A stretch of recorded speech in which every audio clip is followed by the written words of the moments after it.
I was fascinated. I did a little research being a historian, and one of the things that I discovered was that you had played golf from an early age and were at the Olympic Club and so on.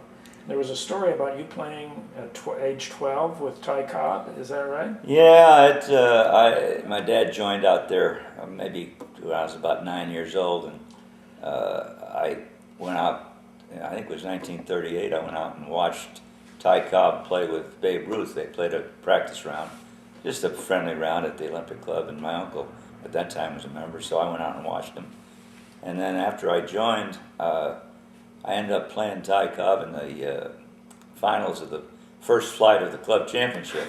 I was 12 years old. And, I mean, as I remember, he was very nice to me. They said what a nasty man he was and everything like that, but he was fine to me, and I annihilated him. I beat him 7-6, and of course I couldn't go in the locker room. I was too young; they wouldn't let me in. But I went and I heard that he said, you know, and it gave me such a bad time. All the other members, I thought a 12-year-old kid beat a great legend like you, and they gave him such a bad time that he resigned from the club.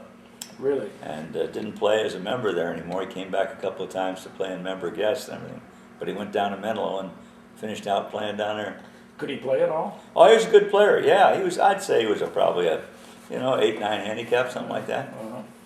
Well, I just had a good day, and he had a bad one. So you were 12, but you were already a player. Well, how did yeah. you get started in golf? My dad started me when I was 2.5 years old. He was a doctor in San Francisco, and he loved the game, and he just got me going, and I started hitting balls, and that was sort of the start of everything. In fact, I made a hole-in-one at Stanford when I was 7 years old on the 8th hole. Really?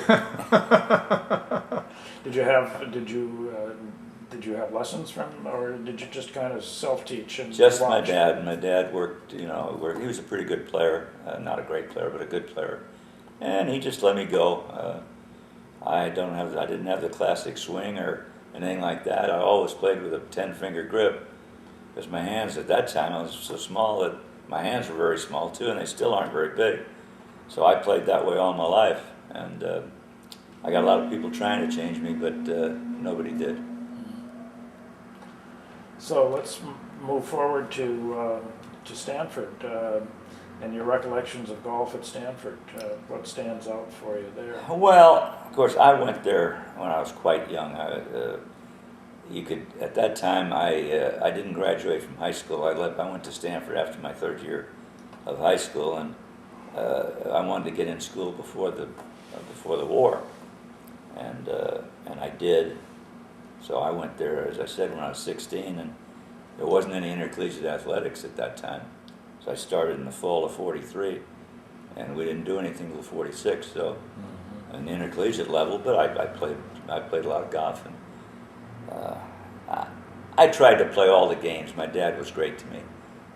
He didn't make me concentrate just on golf, and I played everything. In fact, at Stanford, I lettered in baseball and basketball and golf, and of course, I almost flunked out of school too, trying to play golf and baseball in the same quarter. That wasn't very good. I was in pre-med, so I missed a lot of labs, to say the least. What did you play in baseball? I played second and third in baseball, and I was blessed with some pretty good hand-eye coordination, so I was a good shooter in basketball. But I played on a team the first year that maybe was the worst team Stanford ever put on the floor. I don't think we won a game in the Pac-10, Pac-8, whatever it was then. But it was fun playing with all the guys and everything. I really enjoyed all the guys that were associated with baseball and golf and basketball. You like cards and table games too, right? I played them all. My dad gave me some good advice. He said, "I want you to learn how to play every game where you can gamble."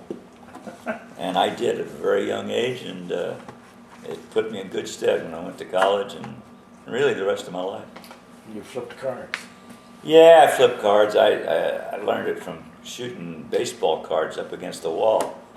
And one day I took a deck of cards and I started throwing them, and geez, I was kind of amazed how far I could throw them. So I got pretty good at that.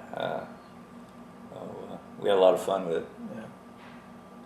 So Stanford golf. Was Twiggs the coach when you were there? Eddie Twiggs was the coach, a great man.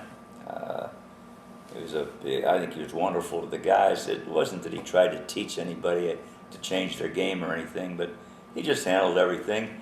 Of course, in those days, we really didn't play much college golf. We had about, I'd say, 4 or 5 dual matches during the year. We played Cal and we played UCLA and SC and San Jose State and I think Santa Clara or somebody, But we really didn't do much. And then we played the Pac-10 championship, Pac-8, I guess it was again, and that was really all there was. There weren't any of these tournaments that you go play in, like Stanford has their intercollegiate every year, and all the schools have different tournaments, and the guys go all over the country and everything.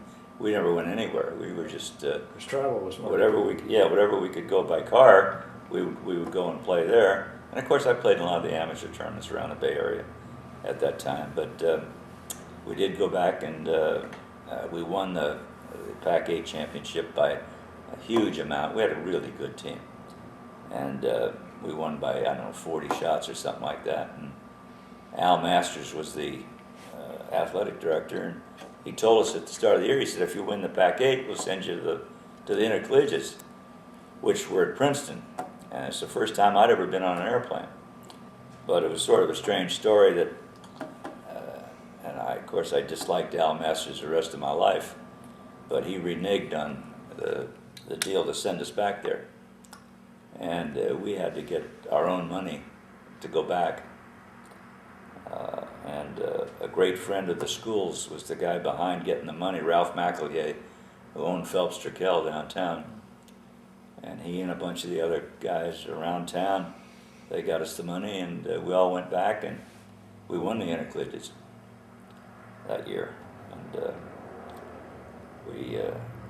I never forget, we brought the trophy back, and they put me in charge, and I refused to give it to the school for about 3 months. We had it down in the window at Phelps Trickell.